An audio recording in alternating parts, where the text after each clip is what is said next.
Today on Doomed!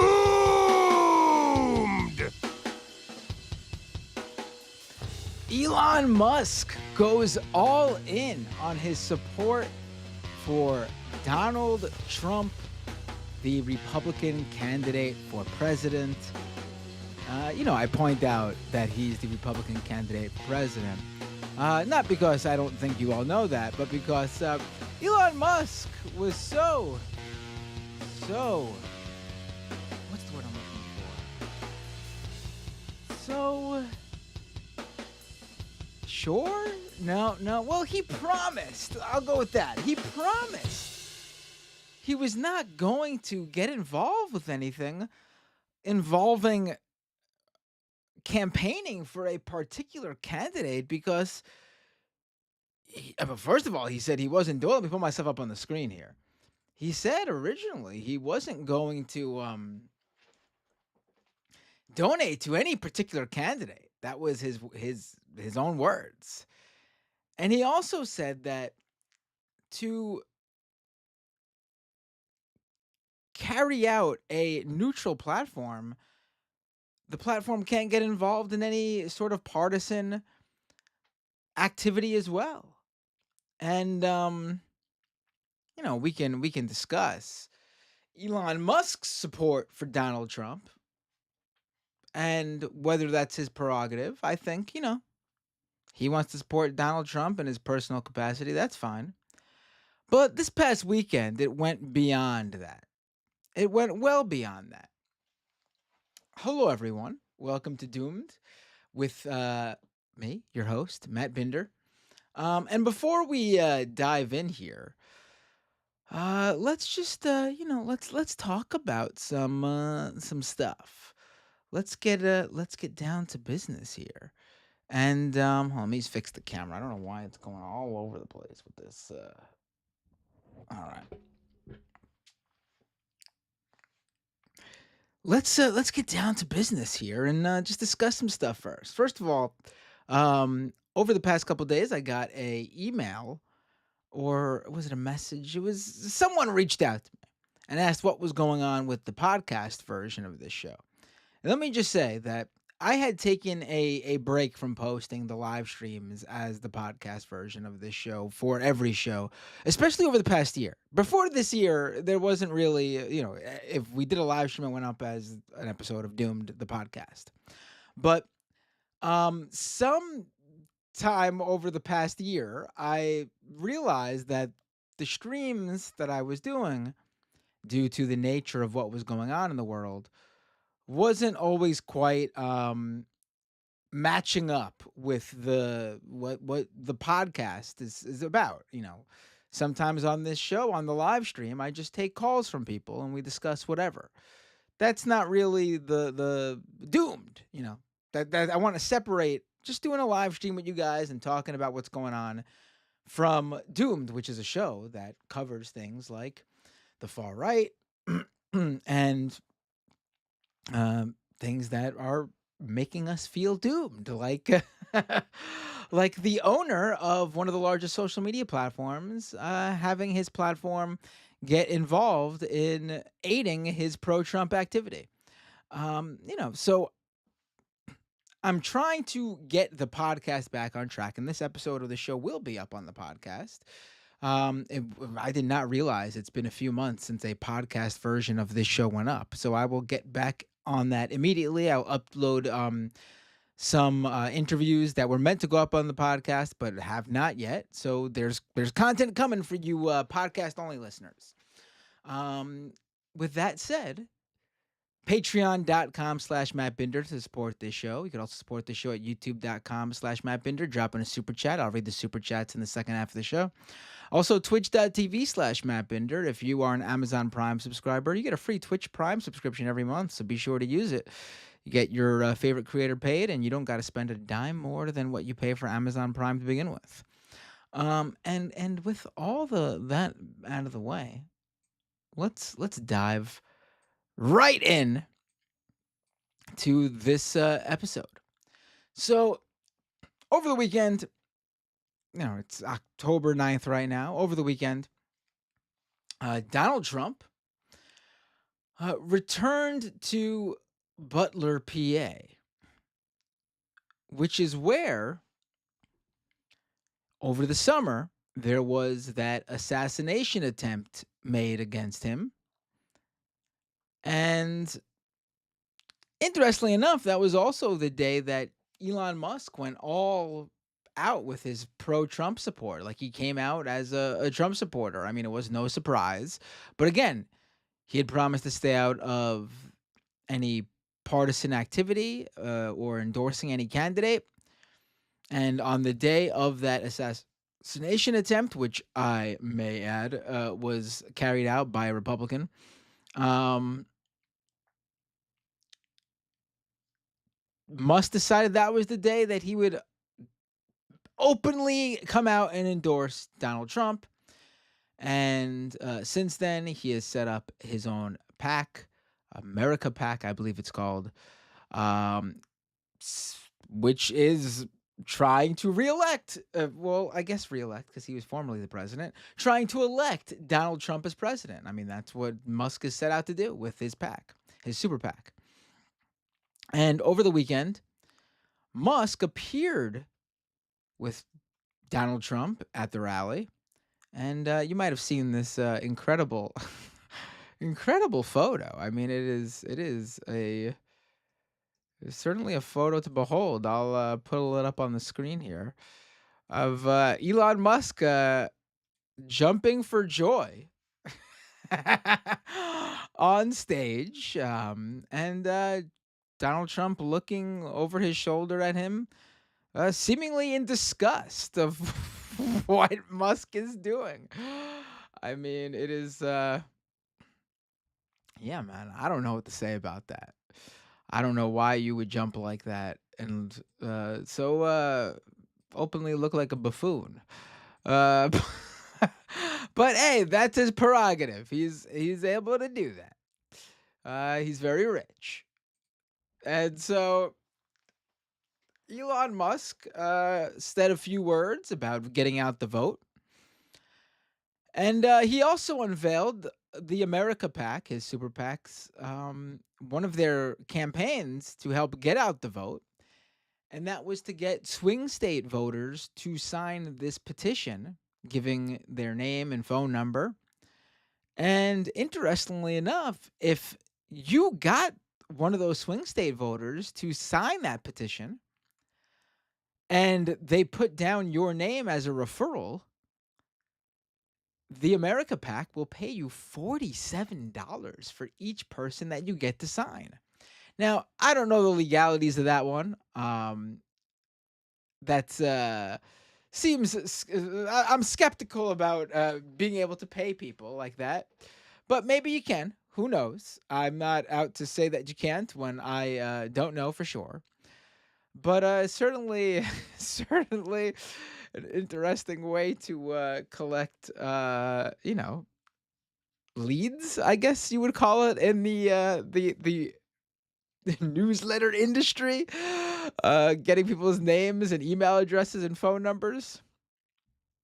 But yeah, that's what they're doing right now, paying people to sign a petition or getting to paying people to get people to sign a petition. But what I do know, because I broke the story, and by the way, I should add that for everyone who has been listening to the stream over the past couple of months, I've been telling you guys about me launching a newsletter. That newsletter launched, and this piece, this report, this breaking exclusive was the first post to my newsletter over the weekend. Go to disruptionist.com, disruptionist, like disruptionist, IST, disruptionist.com, and sign up for the newsletter. So over the weekend, I noticed that Elon Musk changed his bio right before appearing on stage with Donald Trump. His X account bio at Elon Musk, the bio on the profile page had been changed. And it said, read at America to understand why I'm supporting Trump for president. And here you can You can see it yourself. Where is the let's see. This is the profile as it reads now. Read at America to understand why I'm supporting Trump for president. And there's a link to his theamericapac.org. And so I thought that was weird because the at America account says it was started in October 2024. October 2024.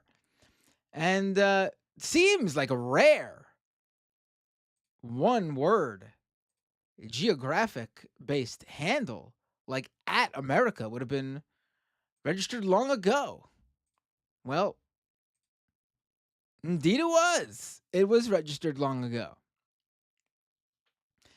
Um, what happened here? How did they get that handle? Well, it is a new account, I should say, because like I said, the account was created in October 2024, but with a placeholder handle, most likely, because the original at America handle was registered in September 2010. That's 14 years before this month. And looking online and looking through Twitter and checking archives, I found that there was an at America handle that existed, an account at America that existed, last posted in 2020, May 2020. They were critical, by the way, of Donald Trump and Elon Musk. They were posting about their failures at the time with, you know, the COVID-19 pandemic, specifically Musk criticizing some of the measures. For example, in May 2020, the original at America account posted in a reply to Musk, "Freedom is not the question here, it's safety. You're irresponsible. Are you even a full-time resident?" So the original at America was no fan of Musk. And sometime over the weekend, Elon Musk took the at America handle from that account that originally registered it and gave it to a super PAC.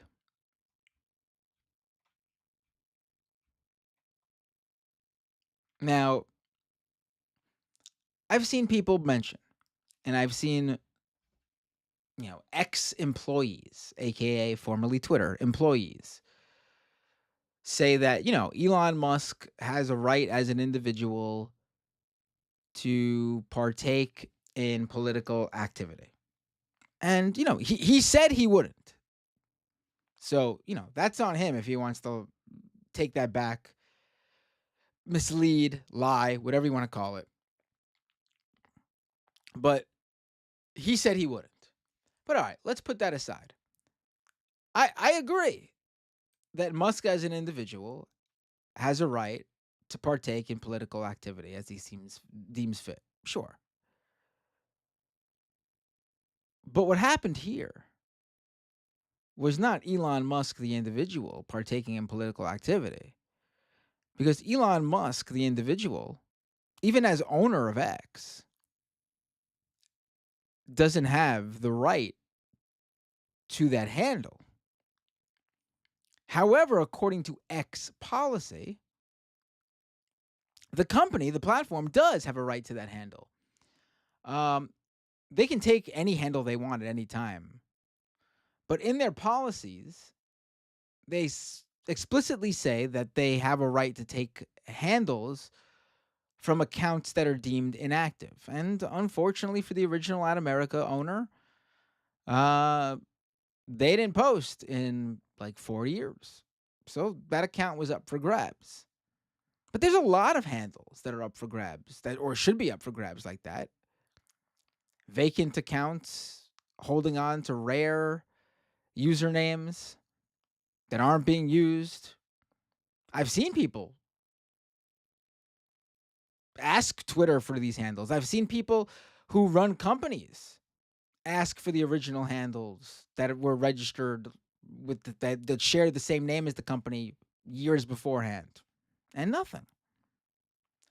But Elon Musk somehow got his hands on Ad America when he wanted it for his America PAC, which he just recently set up over the past month or so.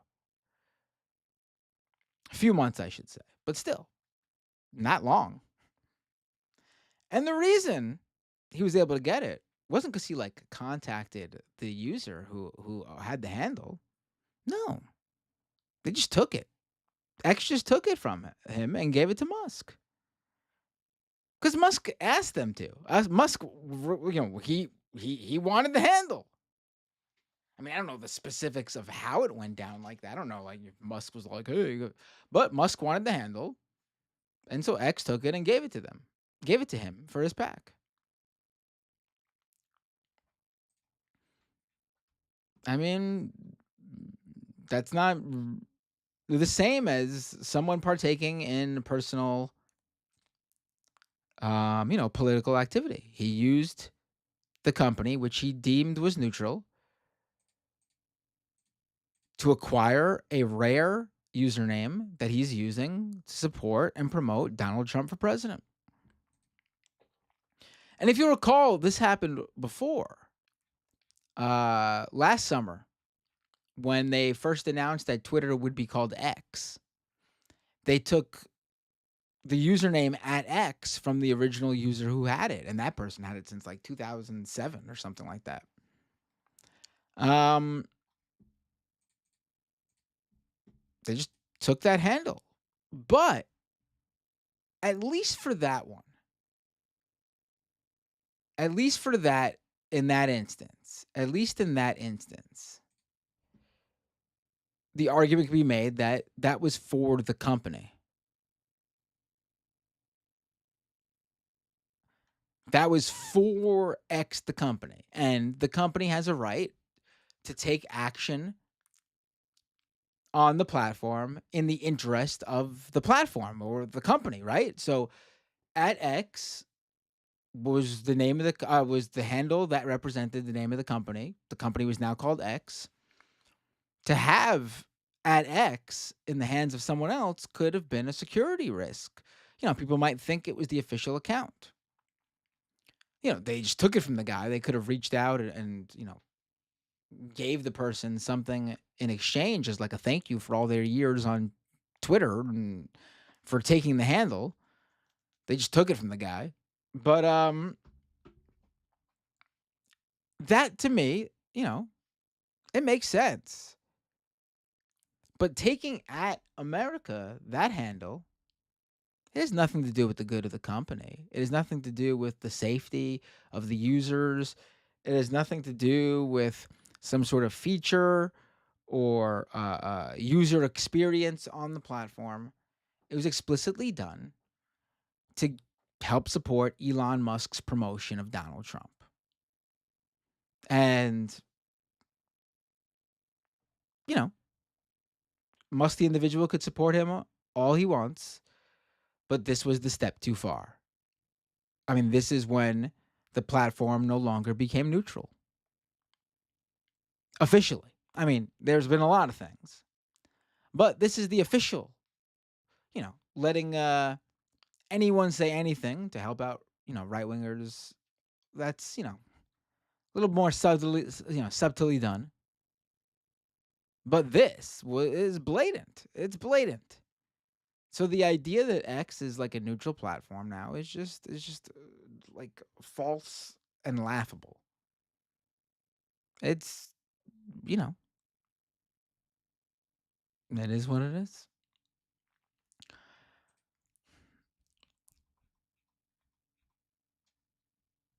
The America account, by the way, still exists. They switched his username to not that it really matters, but just to give you an idea of how they did it. They just switched the name to at America 123 underscore 12.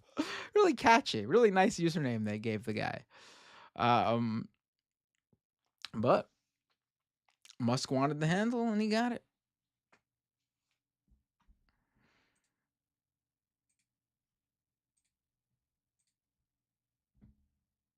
That's, that's how the that's how things go on X now. I mean, it's not surprising. I mean, you think they would have been a little bit more careful about how they obtained it, but Musk wanted it, and so he's got it. All right, folks. Let's go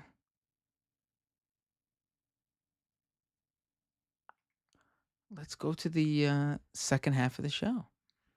A short, concise, full episode of the free podcast today. Inching ourselves back into getting the regular podcast up. Usually I do these super long episodes, so it's good to have these shorter ones sometimes, so people who want a quick listen can get something out of the show, because there's no quick listening material on Doomed, barely ever.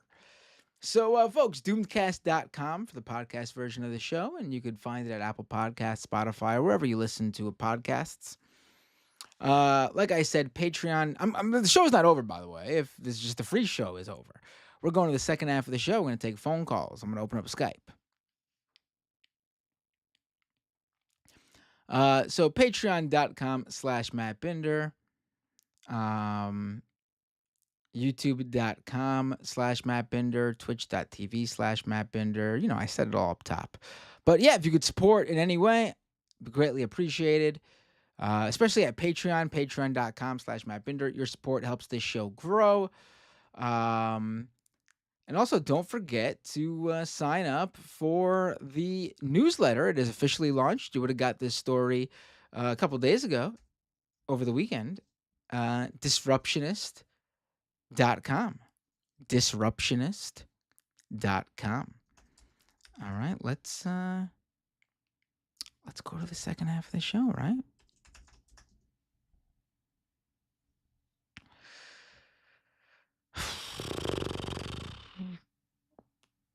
I'm setting things up here. Gonna log in. By the way, you can call me. Let's do a Skype today.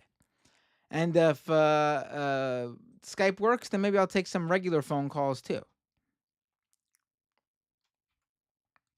Go to Skype, search Doomed Live, and you could call into this show. How nice. How swell. All right, folks. Let's go to the second half of the show. If you're listening to the freebie version of the show, this is where I say I'll see you all next time on Doomed.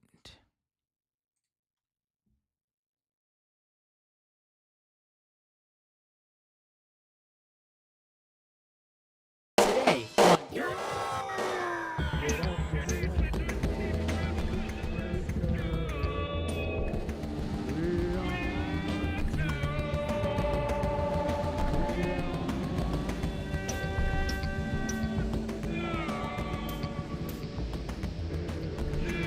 Ecological collapse, corporate fascism, corporate journalism, police brutality, voter suppression, austerity economics, educate the masses, rampant homophobia,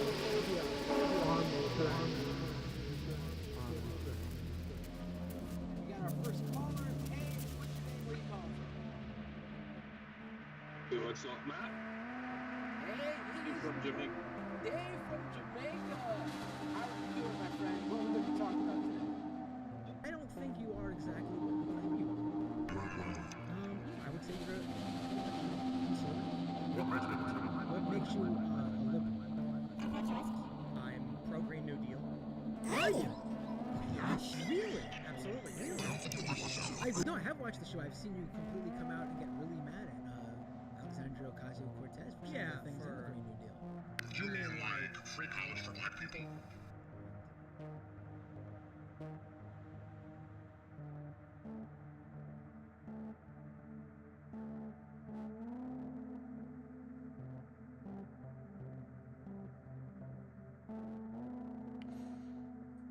All right, we are back. A lot of people calling in. I think I picked a good time to go back on Skype. All right, taking the first call as they come in. Here we go. Hey, what's your name? Where are you calling from?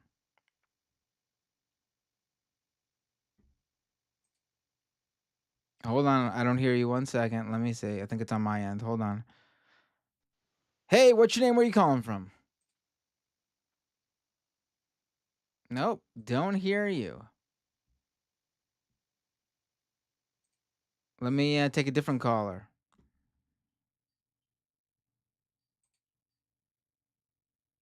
Hey, what's your name? Where are you calling from? What's going on, man?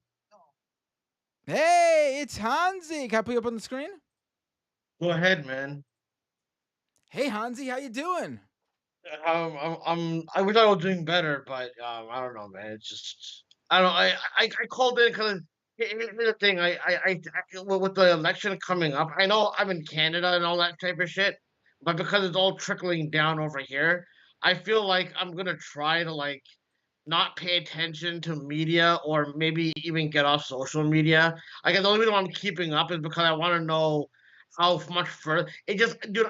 I can't really take like the limited narratives anymore. Like if I can see the overview of where shit's going, and people might think I'm conspiratorial and all that type of shit, then it's like at this point it's like I already know where the world's going, and it's like the added frustration of doing sport, like the fact that we got to do plausible deniability with people who know how damaging climate change will fucking be and all that type of shit.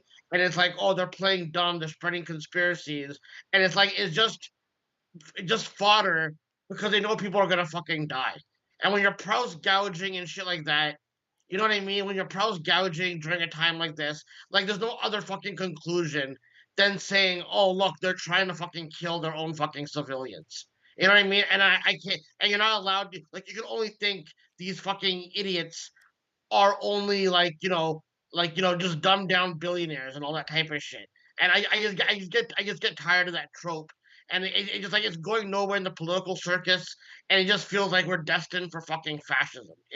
If that makes fucking sense to you, I don't know if it does. No, I hear you. It's we're in tough times, my friend. I completely. It does feel hopeless. That's been the theme of the stream for the past year or so. um, and then I got off track with like I was saying at the beginning, and like what this show usually covers, and I it's not been a fun year, but I'm trying to uh, the election is almost here, and then I feel like there'll be regardless of what happens, there'll be some sort of reset in terms of the focus of everything and what's going on, and we could just take it from there. Then you know what I mean? Yeah, no, it just I don't know. It just like I believe a lot in predictive fucking programming. So like when you have like let's say a show of Succession, like predicting what's gonna happen during like one of the elections, I'm already thinking already that like I'm already preparing for the fact that we're not gonna get the results the night of. It's gonna like you know what I mean? It's like a wrestling match. Like you usually get clean finishes. Now all you'll get are like run-ins and like people interfering, people coming in with a steel chair, someone pulling the referee out, and all that type of shit. And you know what I mean? And then so it's like pro wrestling is trained. I know your audience doesn't like the pro wrestling talk at times, whatever, and all that. But I mean that's the only way I can explain it. Because I mean, if you look at pro wrestling, it's basically what's happening in politics right now. You know what I mean? Yeah, no, yeah, it's yeah. Well, now that I see some people mentioning who you are in the chat. Actually, let me ask this before I forget, Oh and then we can get back on track. So you are Hansi from the famous Hansi from the Howard Stern show, yeah, and just this week. Kamala Harris went on the The- Howard Stern show. Did did you catch any of that? I bit of it. You know what's funny about the audience that, like, if you go on Howard Stern's Reddit, right? If any of you, I mean, maybe some of you have already, but if you mention my name on that Reddit, they will like just say, "Oh, he's a delusional fucking caller," and all that type of shit. Like he never had any. He was a delusional because Howard told people that, even though his writer contacted me in 2008 to be an intern for the fucking show. You normally do that with just fucking delusional fucking callers, right? But anyways, so I noticed that now because they think that Howard's liberal, and I know some of you might believe in that. If you believe that, God bless you. That's just not my opinion because he has a lot of centrist to right wing fucking views. But they suddenly now care about the exploitation of the whack pack and the fucking women on the fucking show. But that's good though. I No, no, no, no, no, that's no. Hold on. But these same people want that kind of show back to cheer on. They only care about that when it's Howard's being a liberal. That's why I always find it funny when the right wingers use Howard Stern's blackface. Like again, I condemn the blackface, but it's just funny. It's like, oh, why can't Howard be like he was back in the day? Oh, but here's me getting outraged by Howard doing blackface. Like you don't really give a shit. I mean, you should. right. There's other racist shit that Howard's sophisticated. People focus on the obvious, stupid, over the top comedy. I'm not saying you can't get offended by that, but what I'm saying is there's other sophisticated racism that I picked up on while being a listener and a caller to the show, where he will, like, I didn't know much about stop and frisk. And I know he's a smart person who knows about what communities get affected since he used to live in a black neighborhood and he always uses that as a fucking scapegoat.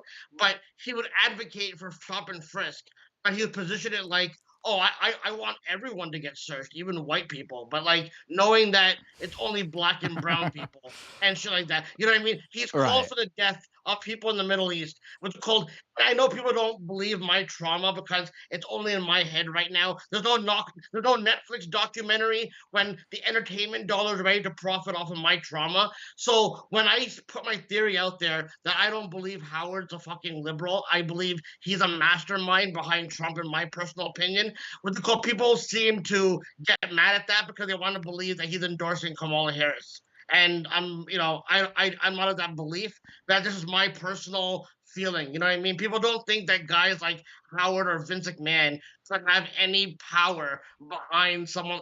There's one interesting call that I had on Howard Stern where I was accusing him of controlling like different elements of show business, and this clip got taken off by the Stern Show on YouTube when he used to be on there.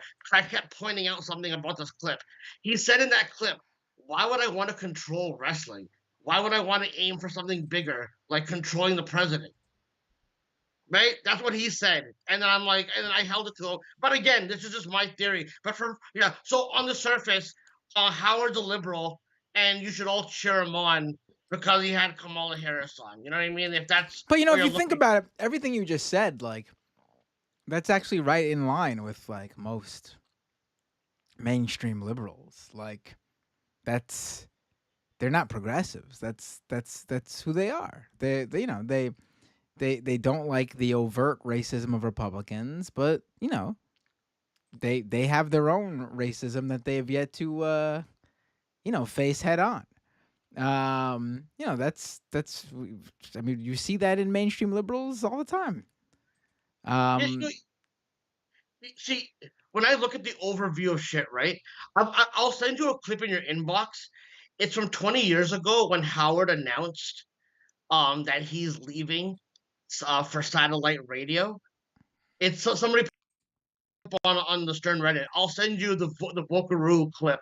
It's interesting to look back on. But the same type of thing that he's doing is what all these other like former right wing figures who leave the establishment and go to the online community is basically line for line with the same.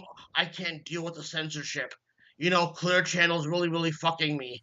We're gonna go to Sirius and we're gonna build a new like just everything in there. And to me, I feel like the overview of that was even though he fell short at Sirius because he had issues with the management there as well afterwards, I felt like in a bigger picture, he was describing like what podcast will be because a lot of people from his pipeline who used to go on his show that now quote unquote oppose him have now become what he was in the 90s with the kind of fucking radio and shit they fucking do. If you look at like a lot of his 90s episodes of his show, it's very, very fucking similar to what you hear now with a lot of these Steven Crowder shows, Tim Pool shows, all that type of shit, like Jimmy Dore and all that kind of stuff. Even like in wrestling terms, Jim Cornette, like a lot of these guys, to me, like they set the seeds in the 90s for this kind of new conservatism to take place, in my personal opinion. I have to clarify that because, again, this is all in my fucked up head, so I don't want to get sued. I got to clarify that. You know what I mean? This is just my theory. You don't have to believe what I fucking say, but I don't. I just it annoys me because I think people I get the symbolism of people wanting to celebrate that. Okay, another person is not going for Trump, but maybe because I can see the fucking sports entertainment and all this is why I fucking look at it different. And you know what I mean? And again, my view doesn't really mean much to people, so I understand that because I'm a crazy conspiracy guy. So I understand No, my point. no, no, no. I No, but, think you're Matt, hold on. especially your opinion is especially relevant with this particular topic. What are you talking about? You're the only person on this show who has who has connections to the who calls it the show has connections to the Howard Stern show. I mean, No, no, no, listen, I get that. No, no, but you see, Matt, the reason why I'm pointing this out, I feel like a lot of the reason why I get a little bit mad with people who are liberal or left a little bit is because I hate this notion that there's certain people who I believe that in order for you to get your fucking social equity out there now, like for example, this woman named Jaguar Wright who is a Trump supporter, but she is like this person who's trying to expose Jay Z and Diddy. And I believe she's controlled opposition.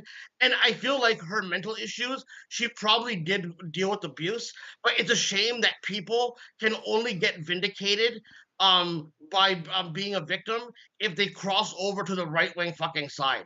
Because people have offered me to get vindication. I just didn't want to go against Howard Stern in the guise of, oh, he's a PC liberal now. He used to be a rebel. People were willing to prop my message up if I were willing to go in that direction. And because of that, you don't make any fucking money doing that. You're left irrelevant. So I just hate this notion that if I have to get vindication or anyone does, they all got to go to the fucking right wing because there might be some stuff that some of these victims, like Jaguar Wright, might be saying that's true, even if she has other crazy shit. But it's like she has to go to the fucking crazy side. Kanye West has to fucking, go to the crazy side to talk about mental abuse that he's been through. But bad faith fucking actor. You know what I mean? But there's elements of truth about what kind of abuse goes on. But everyone thinks it's a liberal fucking system. It's all a conservative system to me. all right. I see what you're saying, though, Hansi. I'm sorry for taking you off your guard. You know what I mean? I No, just wish it's all good. I get it. Have you been watching any wrestling lately or no? No, I've not been watching much wrestling. I've been watching baseball. The Mets, the Mets did it Is it today. is it the finals now or no? No, not yet. Well, the Mets made it to the National League Championship. That's the next game. They'll face either the Padres or the Dodgers, whoever ends up winning that series. And then if they win that, they go to the series. They go to the World Series. We go to the finals. Okay, so before I go, because I know other calls calling in, I just want to know: did you follow any of the hubbub of the Vince McMahon documentary? I still haven't watched it. I need Me to. neither. I've been listening to the fucking podcast reviewing it. Like Post Wrestling did a good on their Patreon. They did a good breakdown of it, right? So to me, I'm looking at this like I look at it like it's like by Vince McMahon putting out a statement that he doesn't want you to watch this. I always believe like they have a deal with Netflix, and so right now there's a lot of fucking hubbub about releasing the NDAs and like they covered like from what I scene for the clips. They covered some dark issues, but they skipped over it. It feels like it was a documentary so that people could have counters for what they're fucking saying because Vince McMahon became No, unreliable during. what I think happened was this was clearly supposed to be a documentary to promote WWE coming to Netflix in January. This was supposed to be like maybe there'd be some tough topics, but it was supposed to be like excuse me, it was supposed to mostly be a promotional vehicle in the form of a documentary. I mean, the timing just lines up. Oh, let's have this documentary on Vince. WWE's coming to Netflix in January. Well, it's not going to be like a complete fluff fest or whatever, but it's mostly a promotional vehicle. But this was when they thought Vince was going to be with the WWE when WWE came to Netflix. And then the lawsuits came out and the accusations and the allegations. Then they had their reputation as they do put out good documentaries, and they had that reputation to uphold. So this documentary that was supposed to be mostly a promotional vehicle for the WWE coming to Netflix, it now had to become a serious documentary that actually touched upon some hard-hitting issues. And so from what I've heard, it seems like the first couple of episodes and the last couple of episodes are like the hard-hitting documentary part, and the episodes in the middle are like what the documentary was supposed to completely have been prior to Vince leaving the company. No, no, no, no. That's the angle that we're supposed to go with. But again, and maybe you can agree, disagree with it. Powerful people, like the reason why, like I believe they're getting exposed now. I believe that like underneath the table, they can also with the new forms of fucking currency, they can now profit off of this stuff.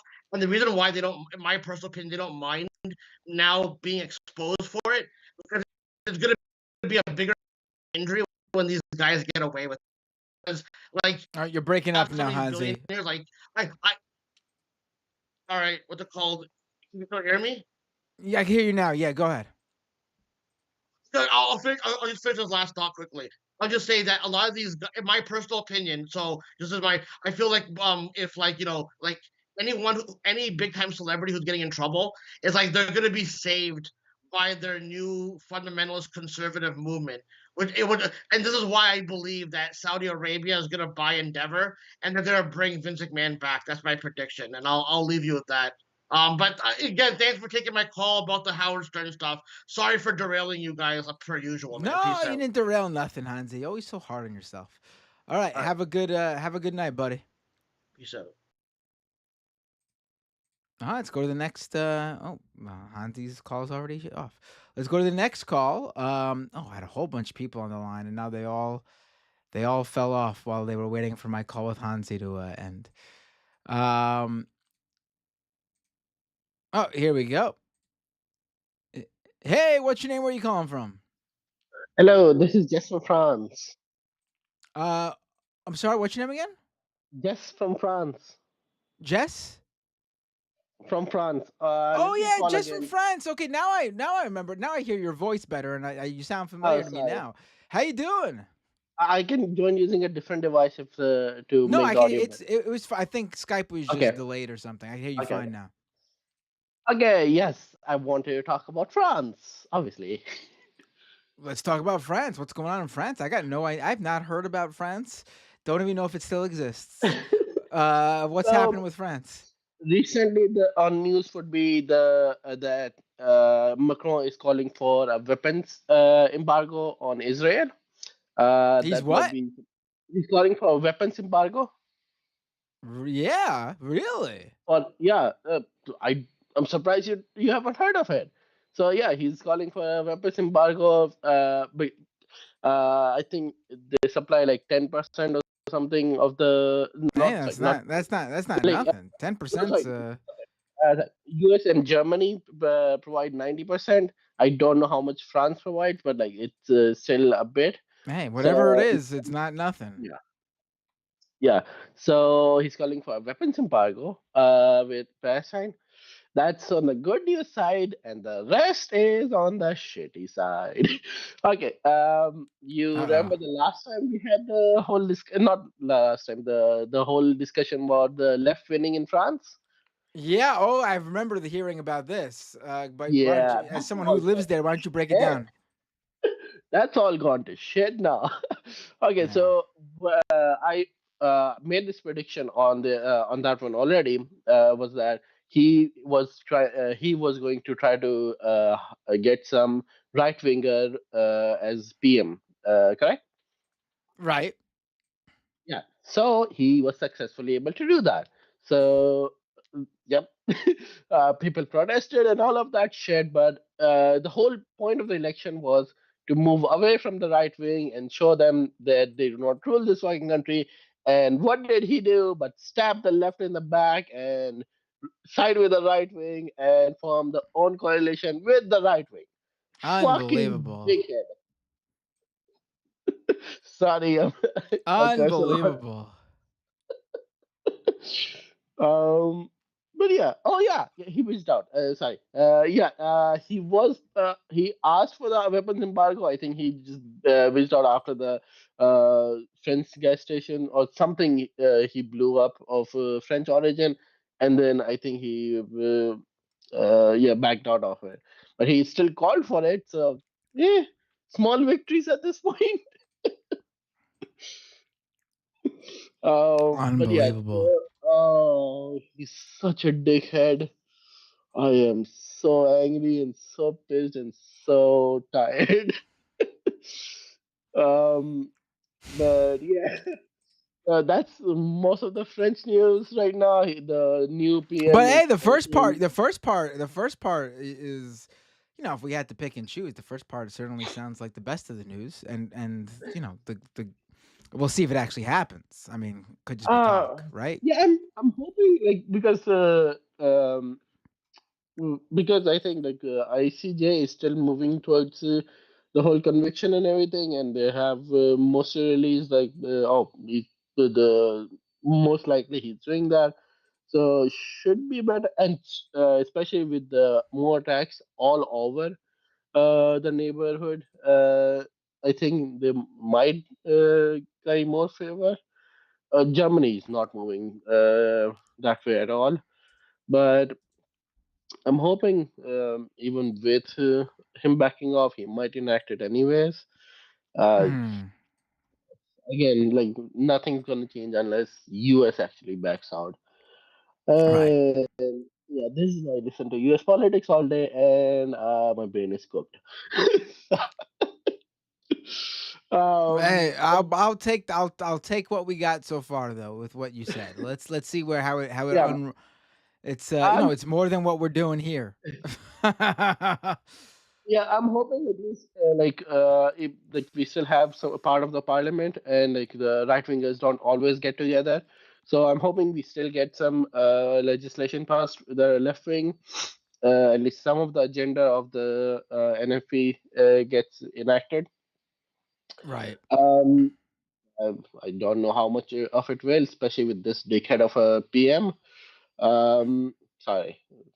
No, you're allowed to say that on this show.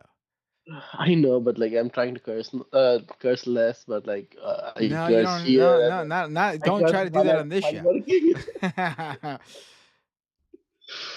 um. Okay. Yeah. So that's it. That's all for my update, and I knew it was gonna go to shit. Sorry. The main update was like he tried to delay this whole thing so that like the protest like he knew that he was gonna get the backlash and everything. So he delayed it for after the Olympics. If you want to talk about the Olympics, I'm down for it. But main thing is that he delayed it for after the Olympics because he knew he was gonna get the backlash that he did. But it did not change a thing because like our voice does not really matter much. So our like the whole democratic election that took place where NFP won did not really fucking matter. So fucking tired of this, of right wingers and centrists just ignoring the election results, to maintain their power. Hey, it's happened. Um, It's happened here in various ways. I mean, we had a situation not long ago where a progressive won in, I think it was Buffalo. It was the race for the mayor of Buffalo, and mm, in the primary, the progressive beat the incumbent liberal. And so what happened? The incumbent liberal ran a write-in campaign during oh yeah. Okay. the general election and won. Yeah. You What know. the fuck? And the funny the funny That thing is on something that like. is that I was just reading how he's Mhm. resigning from the position now because he's taking a job working for working for a casino or something. I'm being It- serious. I'm not even joking. He's and taking is the a governor and is the governor's Republican or Democrat? Like either way, they're gonna find some liberal or right winger. So yeah. it doesn't matter. But like, uh, Yeah, yeah, it's the odds are always stacked against the left. No matter what they do. mm, Even when they win, they lose sometimes. yeah. In some other European news, some another right wing victory for I forgot which country had the election, but like another right wing one over here, so in Europe. So it's moving even more right wing. Anyway, sorry. Do you want to talk about the Olympics, or do you want other people to? You want to talk about how long we've been on? Let me see. Let me just check. Let's talk about the Wait. Olympics for like a few minutes, just a few minutes. Okay. If Um. I mean, the Olympics Okay. are over, So. so I can't imagine there's too much to talk about. um. I'm assuming no one watched the Olympics. Okay. So here I mean, it I was not watched it. really. I enjoy watching that type of stuff. Yeah. Okay. So I would say there was much It's more fun to hype watch. online What do on. people want from me? I would say that people saw much more online rather than here because I did not see crowds here at all. Like the In streets were France? empty. Yeah, in Paris, like the streets were empty. There was almost no one wearing the Olympic merch and all of that shit. Nothing at all. I had one person. I just saw one couple wearing Olympic makeup, and that's it. And the Olympic only thing I makeup. saw, yeah, it's like the makeup that has the Olympic rings and all of that shit on it. And the only other thing was that one of the Olympics events was happening near my workplace, so I just saw people going to that place, which was a bit crowdy, but it was not more than the regular off, a bit only a bit more than what I would experience when I'm going to the office, like the rush hour public. That's it. That's the only crowd I've seen over here, which is um, yeah, which I think like all of the other countries did not. So this was the cheapest Olympics ever. So yeah, Yeah, I think they spend too much on that shit to begin with. No need to uh, build entire new arenas every friggin' Olympics. You know what I mean? yeah. They usually hold the what singing and all of that shit on these stadiums anyway, so it's fine. As long as they're being reused, it should be okay. Um, Yeah. uh, the last time we talked, I was going to a Lindsay Sterling concert. Apparently, she's doing a another tour that is happening in Paris. No So idea who that is. No idea who that is. we talked last time. She plays Oh, the that's that the violin as well as violinist? dancing. Yeah. So she's also Okay. doing a tour here. So that like me going to the US. Okay. No use at all. I could just visit here. Anyways, sorry. The Olympics. This one was full of controversy, and I do not remember any other Olympics having this much controversy. Do you? I don't remember much about the Olympics. I mean, they came and went. I mean, I watched Oh, what okay. was going on. I watched what was Okay. going on during it, but Okay. Okay. there's like I feel like this happens all the time, right? Like the news I cycle moves so fast that like what yeah. happened over the summer, it's like unless it has bearing on what's going on right now, it's just like, oh, that was something that happened. Next. Yeah, that's true. I would say like the main things were the Sen, the ray gun, and the Turkey guy with the gun that made a bunch of memes, and that's it. I That's don't about remember it. any of it. Do you remember with the like three of the No, I know what two you're three talking of the about. swimmers I'm getting joking with you now. okay. No, no, yeah, yeah. I mean, yeah, yeah. I think that was the same over here. That was the stuff that like went Okay. viral here. Uh, Thanks for the call. This was very good to get the catch to get caught up on what's going on in France, Mhm. especially that news about the arms embargo. We'll keep us updated on that. I'll believe it when I see Um. it. But Yeah. No. No. Like no. No.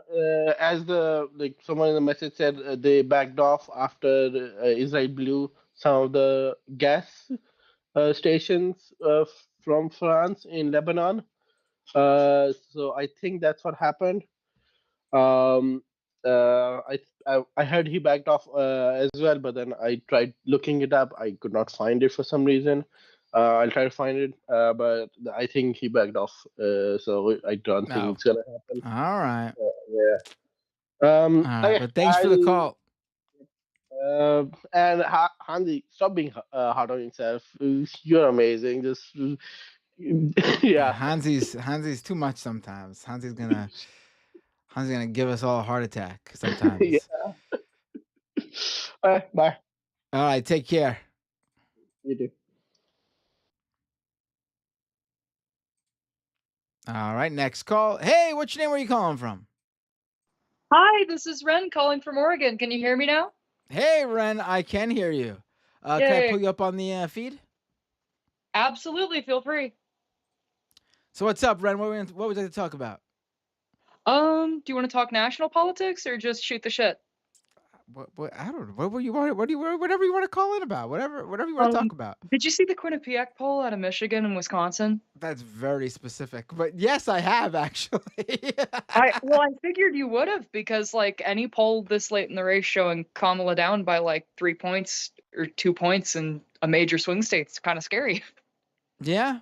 Yeah. I mean, it's certainly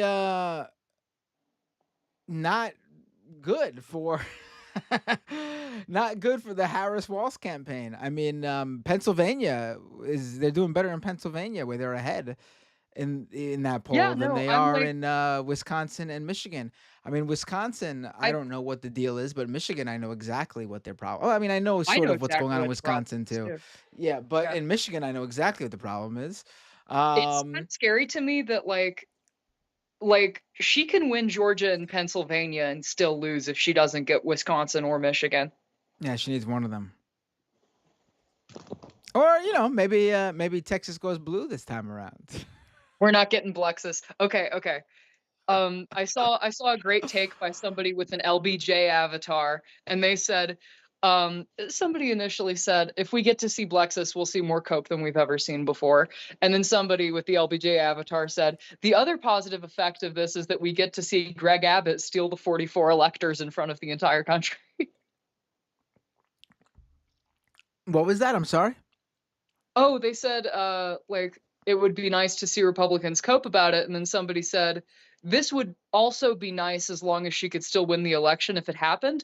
But if Texas goes blue, Greg Abbott and the Republicans are probably going to steal the 44 electoral votes by saying that the election was fraudulent. Oh yeah, yeah. Yeah, they'll Or find if they're it's just anything close, there's gonna be a problem. yeah, there's They're gonna really, do what they can to work the work whatever they can into their favor. yeah. I mean, but also, I mean, they're campaigning so bad. Have you seen these recent interviews with Kamala where they're asking her what's the difference between Well, her okay. and Let me Biden, pull and up she's my like, let me "There's pull up no my difference. question. There is no She's like, difference." she's like, well, I'm definitely not Joe Biden, but with 26 days to the election, I think it's also important to say that I'm not Donald Trump. And like, what the fuck I are mean, you but she doing? hasn't even been saying I'm not Joe Biden. Well, she'll say I'm not Joe Biden, I'm not Donald Trump, but I love everything that Joe Biden did, and I'd do it again. I I'm not looking forward It's to shocking. it's gonna be bad. It's gonna be bad. I'm not saying she's gonna lose. I'm just saying if things remain how they are right now, it's gonna be bad. My vibes are like 65-35, maybe 60-40 that she's gonna win, but like at I do think she's gonna win. I do think she's gonna win too. The question as it stands right now, again, this is moving. This is a constantly moving situation. It could change at any moment. I do think she, as it stands right now, based on the polls and everything I've been seeing, she will eke it out. But it's way too close for comfort. It should not be this close. The idea that it's this close The is reason it's this close is ludicrous. because of political malpractice. They don't Like she had the momentum on her side. it feels like they were it feels like they were like, "Whoa, this is too much momentum. We might actually get majorities in both houses of Congress. Time to put the air brakes up. Got to slow down." Yeah, absolutely. It's like, what are you doing? Why are you doing this? Well, And I love Emma. And I love Emma, but I remember her saying like a month and a half ago, she's going to distance herself from Biden on Gaza and the Middle East because she's going to have to. But it's seeming like it's a position where she's going to have to, but she won't, which is disconcerting to say the least. I don't get what they're thinking with they seem to not understand why there was this boost of energy around Kamala that there wasn't for Biden. And it was that people wanted something different. And they are running on the Biden agenda. I don't get it. Did you see the Q&A stuff with undecided voters in Georgia? I didn't I don't think I did. So it was okay, what are the reasons that you don't want to vote for Trump? And then they're like, oh, abortion, controlling women. They're like, what are the reasons you don't want to vote for Harris? And then it's like, immigration, migrants, inflation. And then somebody else is like, why don't you want to vote for Trump? Oh, well, he's a rapist and a felon. Well, why don't you want to vote for Kamala Harris? She's a woman. I don't know if a woman should be running. And like when when people like that are like deciding the election, I almost see it. But it's also like you don't to I go do this think that's hard in a not conservative I attack. really don't think that's listen, I'm someone who obviously completely understands that misogyny and how people view women in politics or in the workplace or in any sort of position of power, how that plays into it. I'm not saying it doesn't have any bearing. It obviously does. But with that said, I don't think that's why she's in the position she is now. I think they were very smart for not running on her being a woman as a Yeah, part of the campaign like Hillary Clinton did. It's very smart. I also think that the vast majority of people who aren't supporting her, I don't think they're not supporting her because she's a woman.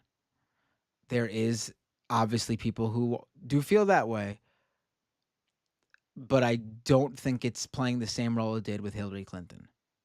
Um, this is their election to lose, and her being a woman will not be the reason why they lose it, if they I lose agree. it.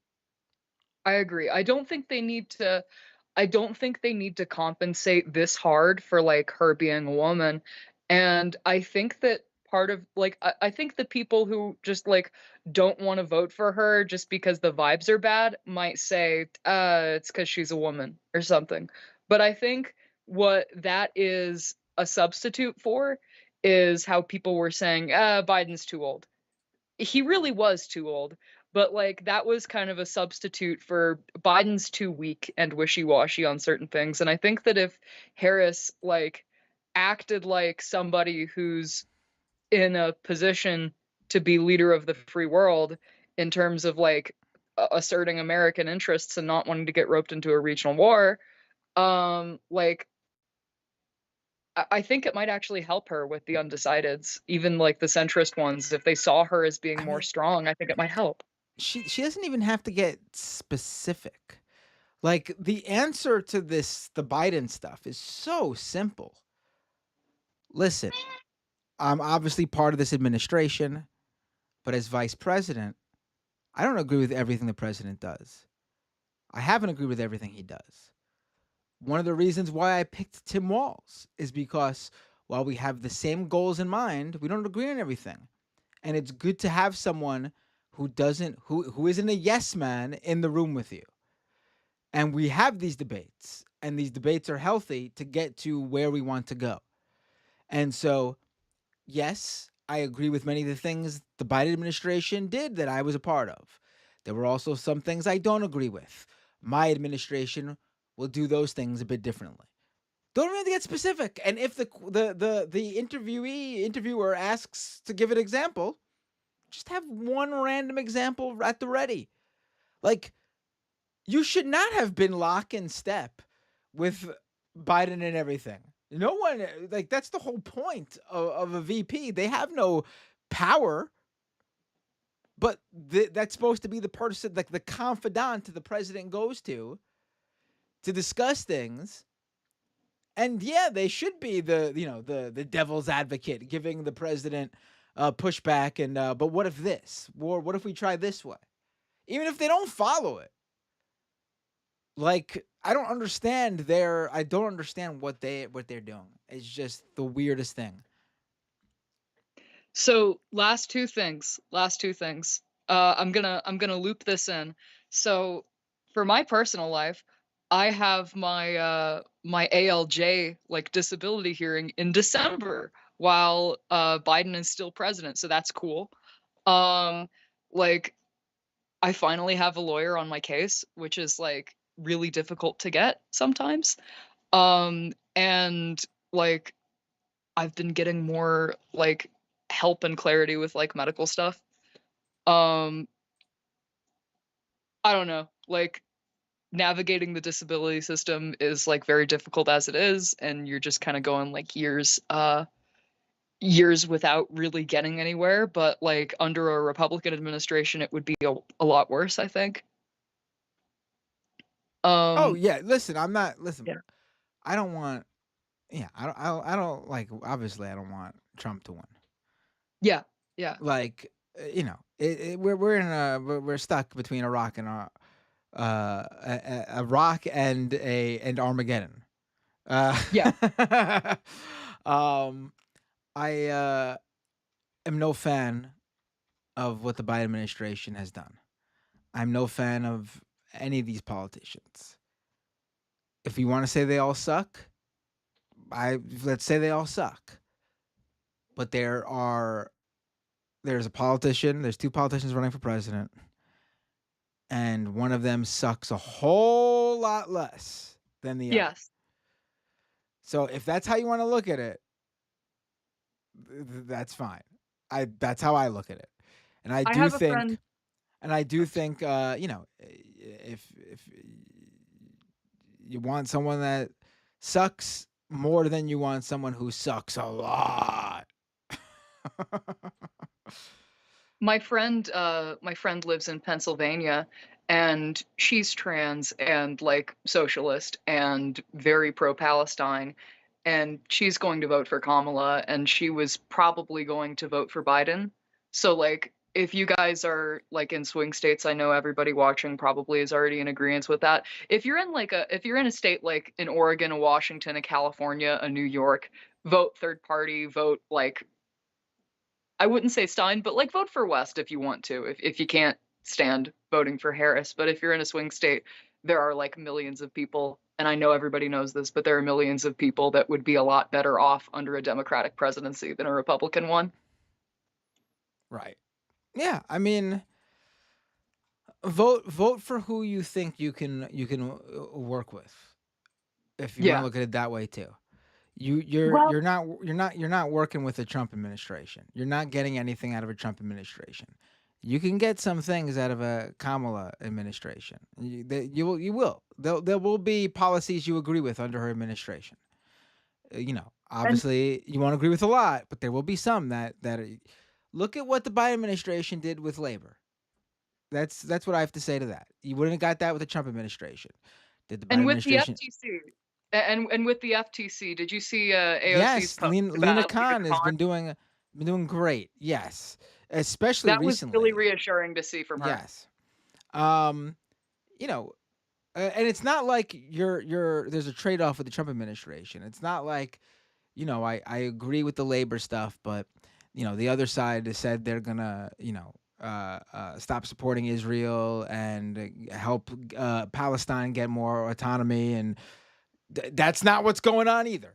If you want to view both parties, if you're looking at how both parties view Palestine, if you want to say they're both even, like if you want to say they're both the same on Palestine, even you could say that. I think that would be a legitimate thing to say right now. As much as I would like to hope that Democrats would eventually be better on it, they have not pulled through, and they have not been better on it. The whole idea of Trump just standing back and letting Bibi go buck wild. I mean, what's the difference between that and what's happening now? But Biden whispers to the New York Times that he's very unhappy with Bibi while still letting him run buck wild. Yeah, that's But if you want to say they're both the same, because Trump certainly will not be better. Even if you don't buy that he's going to be worse, he's certainly not going to be better. Even if you want to say they're both the same, then there you go. You can't vote for either party on Palestine. Look at the next issue. So I'm gonna Uh, highlight specifically with like solidarity with Arabs. Like it is the same ultimate result right now, but with Trump, it is a situation of encouragement, and with somebody like Harris, it is a situation of cowardice. And with somebody like Biden, I would say it's a situation of being frustrated that they're not doing what is in Israel's best interest, I which don't. is I don't. genocide. I did believe that. I did believe that. I I think don't if think Trump gets I elected, you're don't. gonna see a lot more domestic racism, like Oh no, without a doubt there. that. I do think, Trump's rhetoric would be a big difference maker, obviously, in terms of how people hear or act. But I mean, you see these reports of the Biden administration saying they're ready to back Israel in an attack on Iran. I mean, what's the difference between that and Trump? Trump would be shouting from the rooftops he's going to do it, and Biden's doing the same thing, but while whispering to the New York Times that he really doesn't support it. I mean, I I actually feel like don't Trump would agree. say he's gonna do it and then not do it. I don't I don't even know about that. I don't even know about that, because if that's the case, then you're making the case that Trump would be better on it. Uh, um, no, I think they are the same thing on this now. And until Democrats do something, obviously there are individual Democrats who are obviously much better than the entire Republican Party, but also the rest of the Democratic Party on this. There's no doubt about it. There's no good Republican on this. There are a handful of good Democrats on this. So if that sways you in any way, that there are voices in the Democratic Party who are good on this, and there are no voices in the Republican Party that are good on this, maybe that's the ultimate sway on that particular issue for you. There will be people who have Kamala's ear to talk back on this and stand up for the Palestinians. There's no Republican who will have Trump's ear. There's no Republican who, with or without Trump's ear, who will stand up for the Palestinians. When you look at the Senate, oh sorry, my bad. When you look at the Senate, it's a difference between Lindsey Graham being like, "We got to protect our friends in Israel. Our friends are running out of weapons," and then like for me, I'm actually going to get to vote for a senator in Jeff Merkley this year, who's sponsoring a bill to like halt arms transfers to Israel. So like there is a difference between the two party in terms of I'm just Oh, repeating no, talk. no, no. Without a doubt, there are. I've been saying that the whole time, obviously. I'm just, my point is that um, even if you view them the same on this, which is a good argument, you have to look at the other issues too. Because it's not like, yeah, the Kamala's gonna be better on labor, but the Trump administration will be better on Israel and Palestine. That's not the case. That's the point I'm making. It's not like you're trading off something. You're you're going to get something, maybe not on one of the issues you care about, but you're going to get something with the Kamala administration. There's no redeeming value to the Trump administration. Okay, and one last thing. I was going to ask if I could like do this next week or the week after. Um, Please immediately cut me off and tell me no if it's a no. I really need $20 for some razors and a pair of nail clippers, and I was wondering if I could post my disability savings account next week. Oh, wait, say that again? Oh, I've been You want having to just bills. drop like a thing to raise some money? Yeah, go ahead. Yeah, yeah. I need like hygiene products and stuff. No, please go. But where can people reach out and get Um, you? if I sent you a text on Skype, or if I sent you a message on Skype with a link to the account, would you be able to just like flash that in the live chat, or should I just put it in the live chat? Just put it in the live chat if you can, and if it doesn't let you, let me know. But is it like a handle that you could just say right now that people could remember? It's not a handle. So because I'm like disabled and like I don't have an income, and there are limits in terms of assets and money received for things like food stamps and Medicaid and even things like Mhm. SSI, the way that people can get me money is by giving to something called an ABLE account, which is a disability Oh, savings account. So I can spend that okay. on rent, transportation, I anything in regards to treating my conditions, stuff like that. I had no idea about any of this. All right. Yes, Yeah, by all yeah. means. It was initially created for like parents of disabled children to be able to give them money that they wouldn't use for like alcohol or gambling. Got it. Okay. Yeah. But thanks thanks for being like amenable to that. I really appreciate it. Oh no, don't worry about it, please. Yeah. Uh, Send me try to drop it in the chat. If you can't, Okay. send me the link. Okay. Have a happy Halloween. Hope that the election stress doesn't get to you too much, and thanks for having me on. Happy Take care, Halloween. Matt. Am I not going to hear from you in the next month? There's still many weeks to go. I'm not sure. I mean, I have a lot of stuff going on right now, but I'll Oh, try to oh, be on at least once a. excuse me. All right, too good for this Hey, I'm show. I get it. euthanizing a coffee shop right now, okay? I've got shit to do. I've got a Too sermon on the 27th at my church. I've got unbelievable. shit to do. All right. Excuse me. Excuse me. Excuse me. Okay, Have a love you, good Matt. Take care. October, Goodbye. Miss Busy over here. Have a Yes, it's busy. happy New Year too while you're at it. Happy 2025. Take care. Don't know what you're gonna be doing. Happy Inauguration Day. Uh, oh, that was fun. Um, one more call maybe, and then I'll read super chats. Get your super chats in now.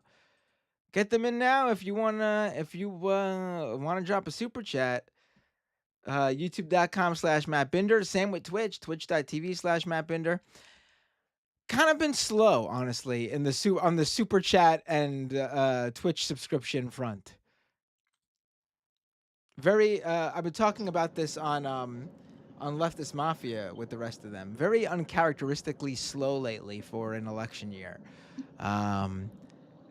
Sucks very much for me. Monetarily and financially.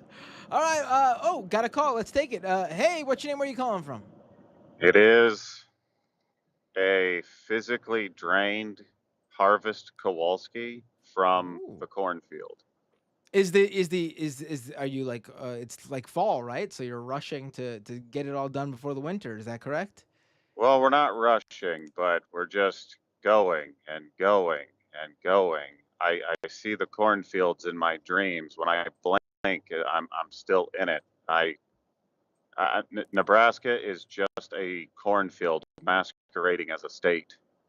Oh, that's not just your dreams. I think that's actually for real. Oh my God.